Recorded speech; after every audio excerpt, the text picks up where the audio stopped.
Joining us now to break down the Republican National Convention and so much more is our political editor, Mike Flannery. Mike, good to see you again. Let's get right to it. What a weekend. Let's talk about how this is going to shape the RNC, because the former president says he's thrown out his old speech and he is starting over. What do you think he's going to say? Well, I think substantively, we're also seeing Trump, the former president, and his allies say, well, if the Democrats and Joe Biden really want unity and national unity and a different kind of campaign, then follow the lead of Judge Aileen Cannon down there in Florida and drop all the criminal charges.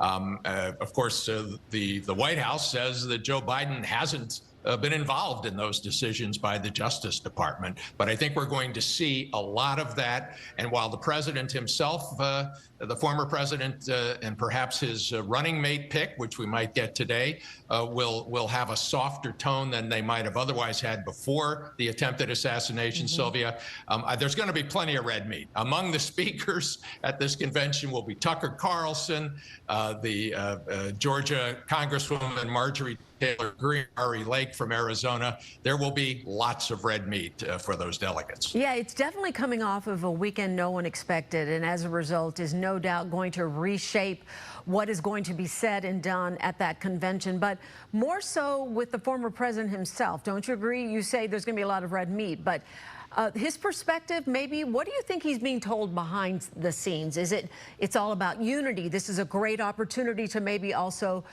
get other Americans on board? Well, I spoke this morning to a Trump supporter who's in Milwaukee, and he used the word jubilation. It's tough to describe or to over describe the exultant feeling that Republicans have. They think everything is moving in their direction. They are counting on easily defeating Joe Biden. They think they have a shot at taking both houses of Congress.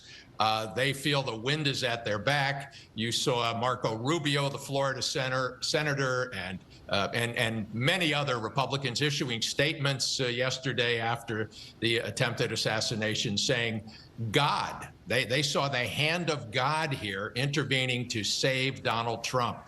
There's that's where that exultant jubilation comes from. Right. Okay. So let's talk about this. Let's talk about the front runner for vice president, who we think that might be, and how important is this for the ticket?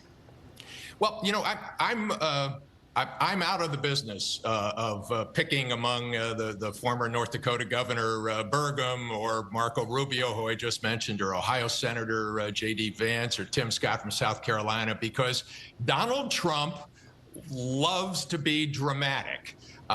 We really, if you follow the rules of the Republican convention, the nominee, the VP nominee, has to be announced today, because the procedural rules call for the committee that approves it, you know, that the wheels have to start today. They could suspend the rules, of course, but I think we'll see the president, if we credit the reports, we'll see the president make an appearance tonight. I would expect a 5 or 10 minute standing ovation from the delegates if he does make an appearance, if he does make remarks, and you know, perhaps that would be the venue where he will then bring out his choice for VP, Sylvia. Okay, so let's talk about this now, because what a horrible tragedy occurred this weekend. Thank God that he is doing well and that he's going to be there today. But the Democrats now have to be a little concerned. What do they need to do after this weekend? President Biden is said to have pulled some of his ads after that assassination attempt. How do they counter what we're going to be seeing this week at the DNC? Well, traditionally, the incumbent running for re-election president makes appearances during the week as sort of counter-programming. Joe Biden is going to do that. The reports are that he's going to be going to Las Vegas, among other places, making several speeches.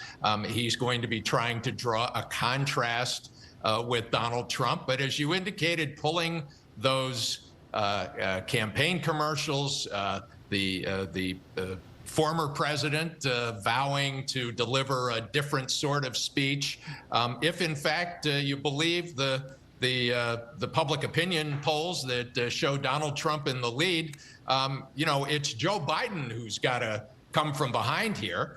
He's the one who needs to start drawing some sharp contrasts, and that'll be more difficult in this environment this week. And finally, Mike, we cannot leave without talking about the fact that the classified documents case against the former president has now been dismissed. What does this mean for him going forward? Well, it meant that we already knew that those charges had no chance of coming to trial before the November election, Sylvia. Apparently, none of the other charges will. The former president has called for all the criminal indictments to be dropped and all the civil litigation, as though somehow the Attorney General of the White House could control the civil litigation brought by people, a woman who's accused Trump of sexual assault and that sort of thing.